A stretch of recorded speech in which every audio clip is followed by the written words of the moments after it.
Hey everybody, Gary here with Pow Music, and in this video we're going to go over how to play my cover of Sleepwalk by Santo and Johnny. So this is an amazing instrumental song from 1959. It's got guitar, bass, drums, and steel guitar. So that lead line with the melody, that's played on a steel guitar, which is flat, and you use a heavy metal slide to play it, but it has such a vocal effect, and I had a great time trying to emulate the sound of that slide using the whammy bar, the vibrato unit, the tremolo, so many things we could call this, the wang bar as Carl Verheyen calls it, and some bending, vibrato. I tried to get that vocal sound. So I want to share with you kind of what I came up with. I also set up the vibrato unit in a cool way so that on the high E string, I get a half step.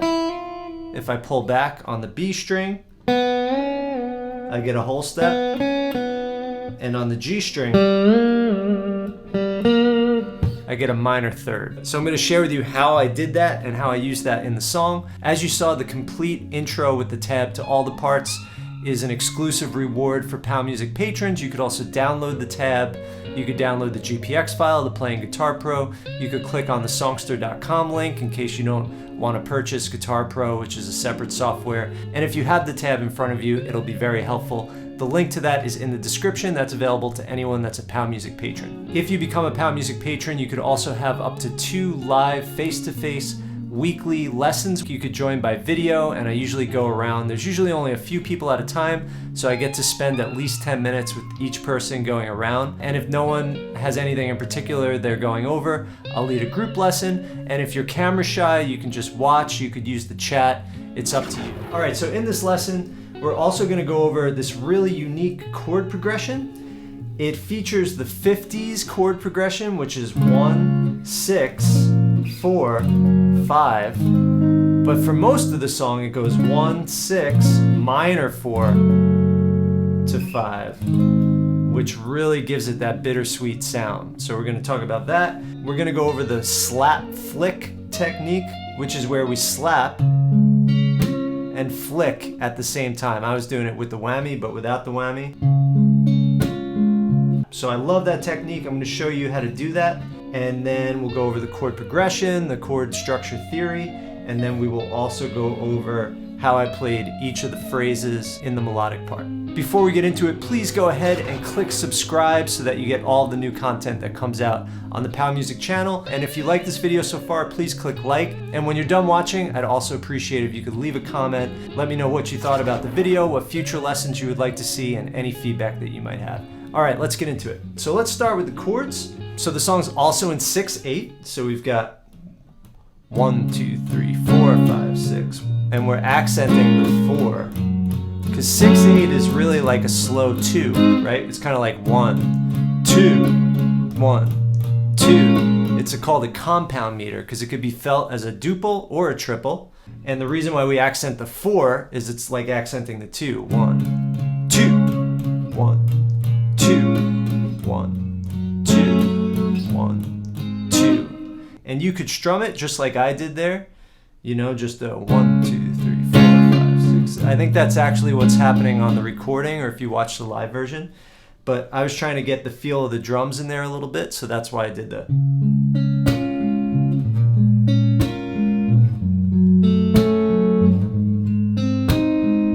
So the intro is going to go 1, 6, minor 4, 5.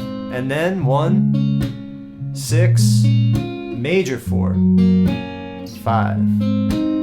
Okay, so what are those chords? D flat major, and I'm playing the A-shaped bar chord, right? If this is A, we move it up, and then our first finger replaces the nut, and I'm just barring across that 6th fret on strings 2, 3, and 4, counting toes to nose, and then putting my first finger on the 4th fret of the 5th string, counting toes to nose, the A string. And then I'm muting the high E because if I bar all the way across, that becomes a D flat 6, and I don't want that note. So I find the right angle with my finger to mute out that string, but still get that, to mute out the first string, but still get the second string. I actually prefer using my pinky to do that bar. But depending on your hand anatomy, you might find the 3rd finger easier or the pinky. All right, so that's the first chord. First, before we get into the fancy finger work, let's just get the chord progression. So that's our 1 chord. We're in D flat major. 6, I'm playing, instead of just a regular B flat minor, I'm playing B flat minor 7. It's just nice and easy to go like that.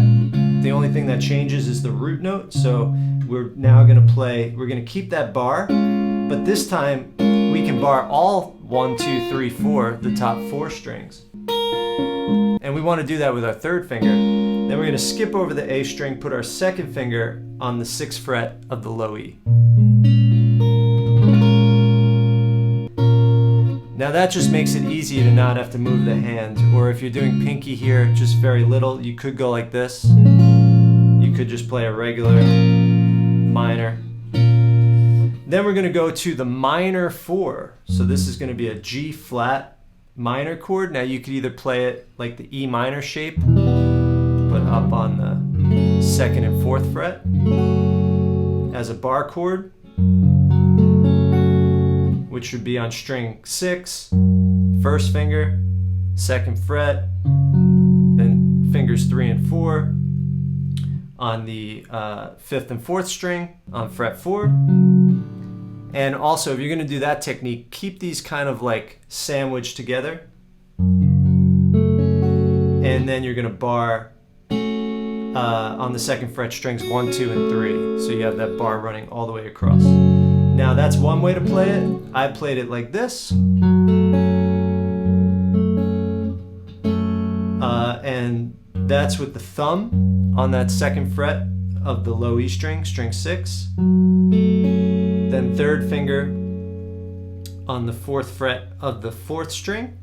And then the 1st finger barring the 2nd fret on strings 2 and 3. And then I'm muting out the high E because I'm only going for this. So I guess that's why I chose to do that, because I didn't want the full sound, and I just found it easier I don't know, on the hand. I've been doing the thumb over a lot more lately. Okay, and then to the 5 chord, which is A flat major, and that's just your E major shape. Up on frets 4, 5, and 6. Right, so 4th fret, 6th, 4th fret, 6th fret, 6th fret, 5th fret, 6th, 6th. All right, so that's the first thing we hear. And we play one measure of each. 1, 2, 3, 4, 5, 6. 1, 2, 3, 4, 5, 6. 1, 2, 3, 4, 5, 6. 1, 2, 3, 4, 5, 6. And then the way I'm playing it.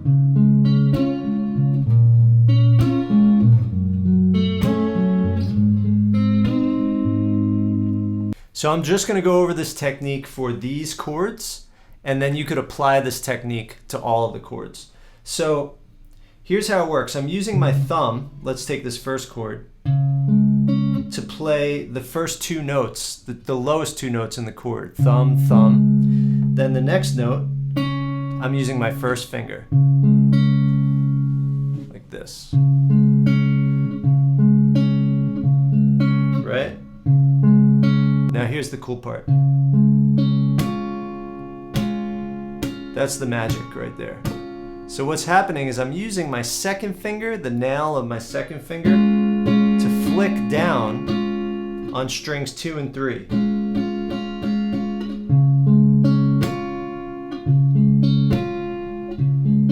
And at the same time, I'm using my thumb to slap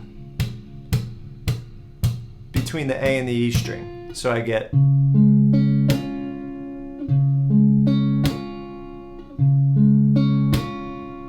so thumb is doing string 5, string 4, then I'm flicking 2 and 3 and slapping between 5 and 6 strings, string number.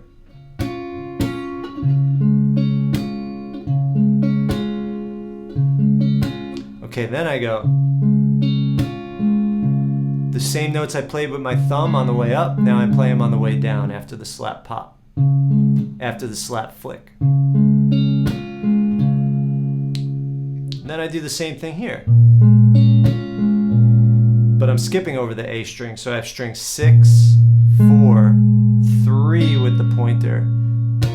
Flick, and I could either flick the top 3 or these 2 and 3, right? And then my thumb follows the same 2 notes I played earlier, but going in the opposite order.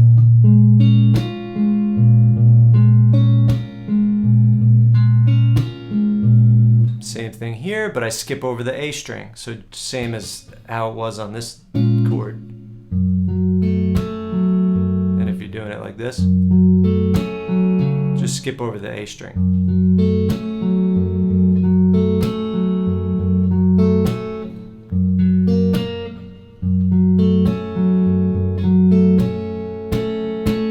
So with this technique, just practice this over and over.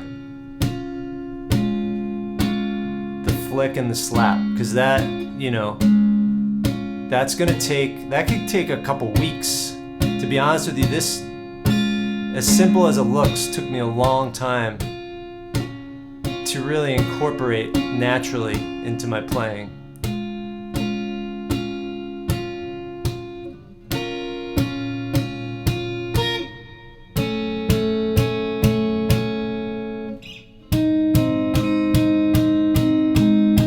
At first, you might be doing too hard with one or the other, so you want to go for that balanced kind of a sound. So here's a close-up on that.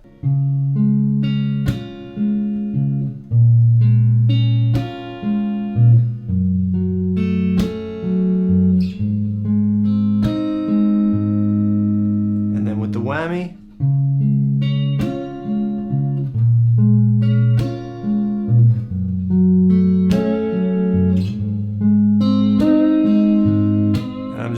giving it a little extra pressure on the flick. Cool? So that's how it starts.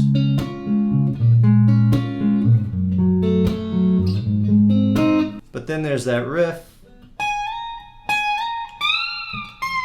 And after that riff is the only time we play the 4 chord as major.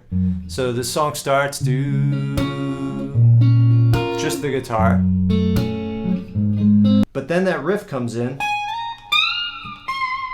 And whenever that riff happens, we play the G flat as major. So starts off major, minor, minor, major, but then do da da da. So now we play G flat major. And major, it's just going to be like the E shape instead of the E minor shape. Right?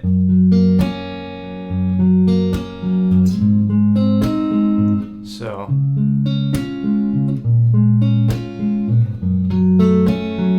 first time around, second time.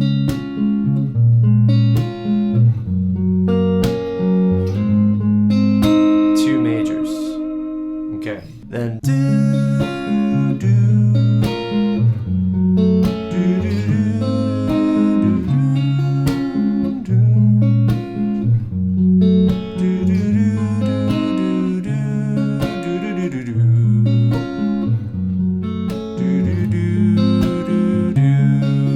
now it does the riff again. Da da da da. So then major, G flat. So that's your cue to go major is the. But now the second time, da. But now the second time, da da. Da da da da.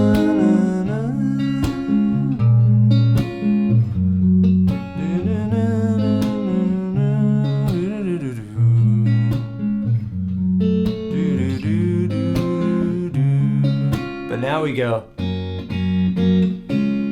That's our lead into the bridge. So when it ends, da-na-na-na-na-na, we go to the 4 chord major, back to the 1 chord, stay there, da da. Then we go to the G flat major, da da, do do do do. Then we go minor. Right? Because the melody hits that note that makes it minor. Da, do, do, do, do, do, do, do. Then back to the D flat. So we play major twice, da, minor twice, then back to the 1 chord. But then we add a 7, and that 7 makes this chord act as the 5 chord of the 4, the 5 of the 4. The 1 becomes the 5 of the 4, and a 5 chord is a dominant chord, and here's a dominant 7. Da, da, and that's just another voicing of G flat major. So when we add this note, the dominant 7, it leads us very nicely back into that. So do do do do do do do do do do. So now that creates that motion back to.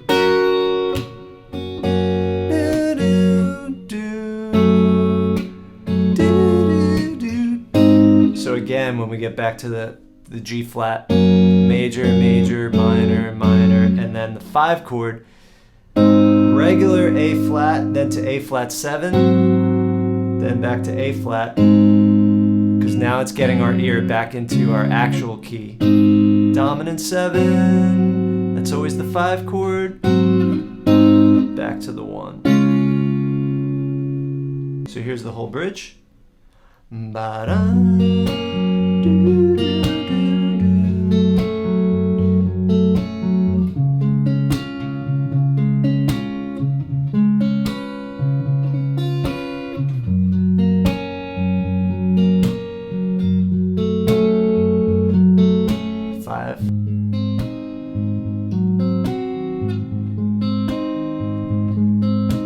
Then we go back into the main part. That part. But then when we get to the last round,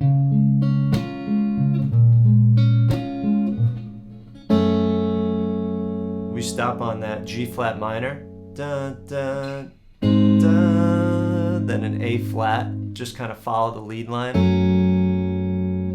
Then we hear that riff.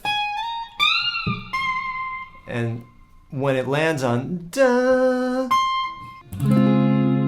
we've got a D flat major 7. And if we think of the regular D flat, we take this double root, this is the note D flat, and we go down a half step. And that makes it a D flat major 7. But now that also allows us to bar the first finger and get the top 5 strings. So starting on the 5th string, the A string, we've got fret 4, moving closer to the toes, fret 6, fret 5, fret 6, fret 4.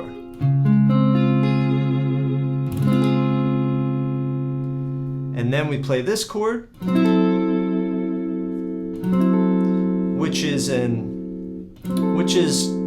acts as the 5 chord, and you can play it like this too. I think I might have just played it without that lowest note. But so that's going to be, we have the root, we have the flat 7, we have the 3rd, root, flat 7, 3rd, sharp 5, flat 9.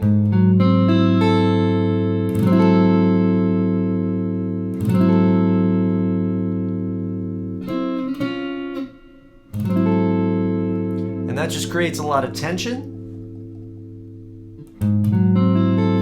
And how you might want to play this, if you just play the top 4, it's super simple. You just bar fret 5 with your 3rd finger, strings 1, 2, 3, and put your first finger on fret 4, string 4. If you want to get the root note in there, you might want to do fret finger 1 on low E string, 4th fret. Skip over the A string, finger 2 on the 4th string, the D string, fret 4, and then you can use your pinky or your 3rd finger to bar. And then the last chord is another version of the D flat major 7. So it's a D flat major 13. So we have root, major 7, 3rd, 13th, 9th.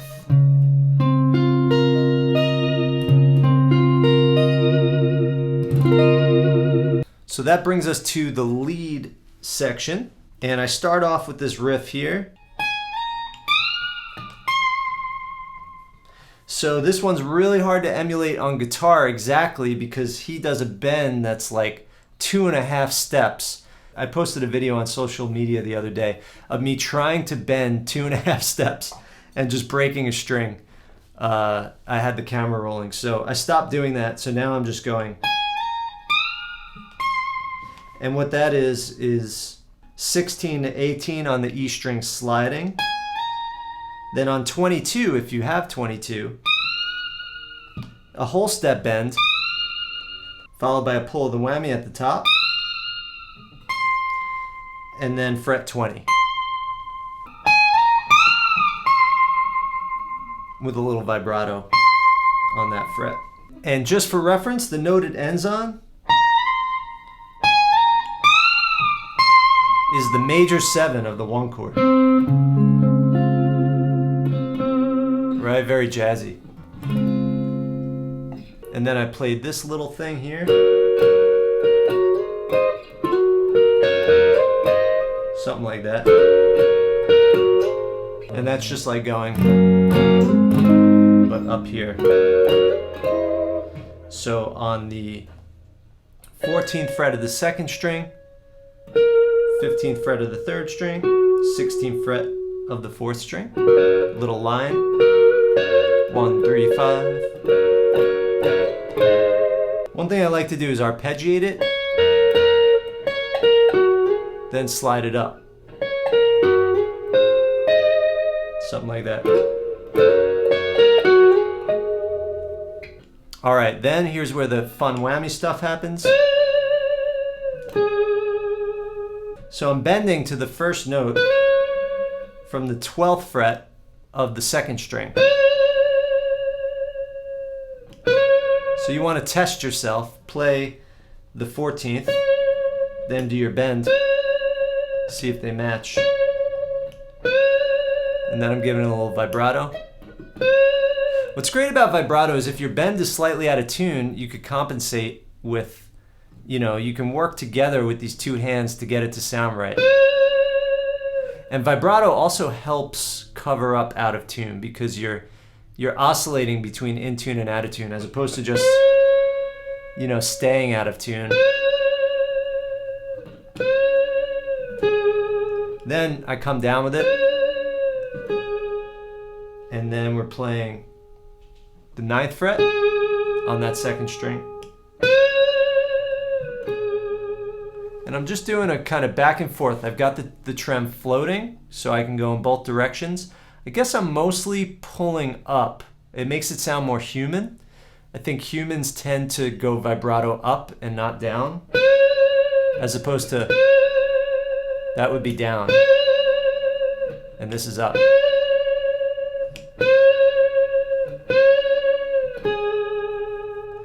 So then 9th fret. So I'm in shape 1 really of D major over here.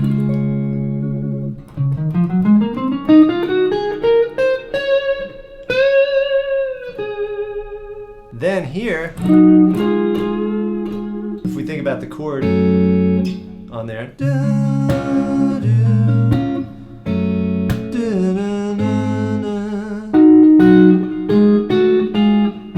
here's our root, G flat, and that's the 6th, and then that's the root again. So it's just a little harmonization, and we move that up, whole step, then a half step. And now I'm muting the D string and the E string just with the flesh of the fretting fingers, so that if I hit all 6 strings, this is muted, this is muted, and this is muted. Then I slide it up a whole step, then I go. So I pull back on the whammy,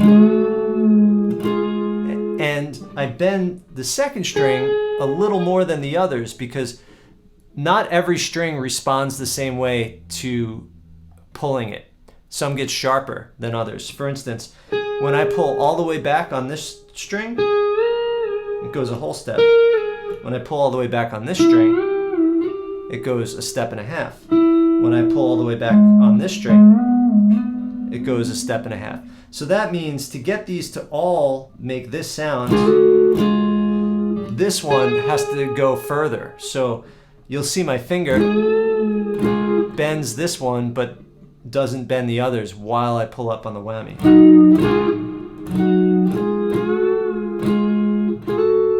I'm going for that sound.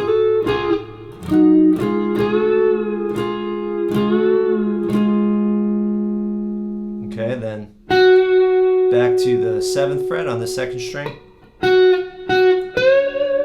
Then back to that first note again. I do that again.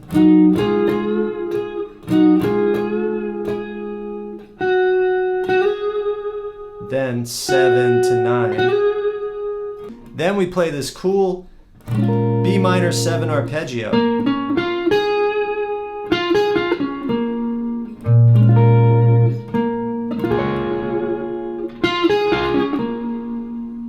And that's going to be fret 10 on the 3rd string, 10 to 9 on the 2nd string, back to 10 on the 3rd string, 11 on the 4th string, 8 on the 4th string, and I like to pick that a little closer to the bridge to get a brighter sound, and then a little vibrato at the end, down and up, and then back to that arp.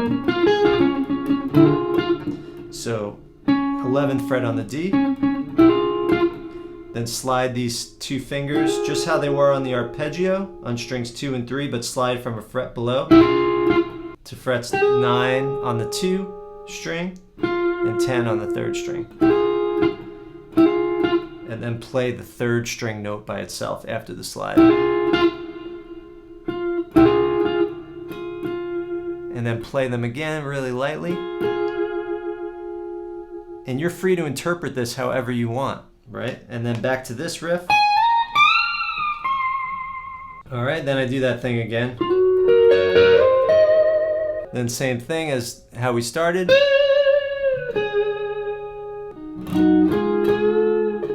Then I went. So I use that half step I get on the B string. Instead of going, I went like, I was just being fancy. But if you don't have it set up that way, then you can just bend it again.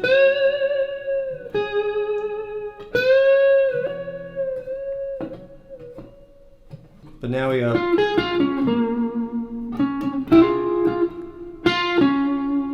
So we end when we go doo doo, then we go da da. 10th fret on the 3rd string, 10. 11th fret on the D string, da da.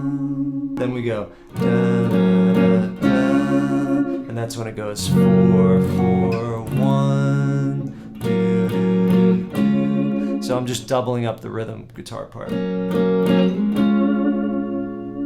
Okay, now my favorite part. Now the notes are all on the 11th fret on strings 4 and then 2. But I'm bending up to that 2nd note to get the slide sound like this. Right? So I'm bending from the 10th fret. So 11th fret on the 4th string, then 2nd string. Bend up that 10. Then, so now I'm going on the 11th fret, whole step bend, 1st string, bring it down, 9th fret, 10th fret on the 2nd string. And that brings us. Then same thing, but then we get to the 9th fret of the 2nd string, then we go. So I'm just adding in the 10th fret on the G string for a little harmony, and then kind of hammering on the 2nd string to the 11th fret. Then again, and then kind of I just alternated between those two. And then we do this cool, and that's just an A flat triad to a B triad, 9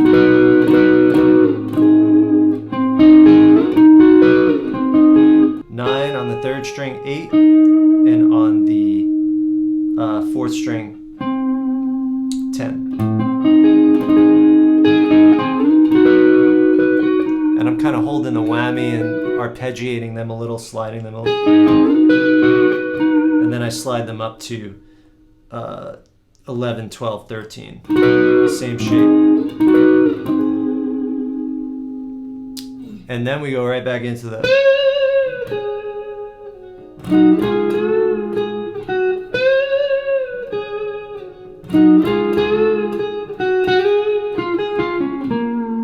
and then here's where it ends.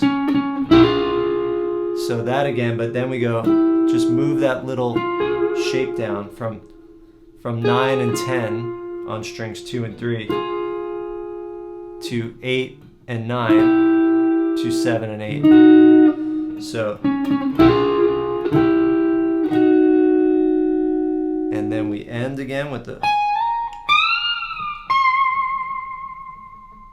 and then that's it. Alright, so now to get your whammy set up so that you can do half step on the E, whole step on the B,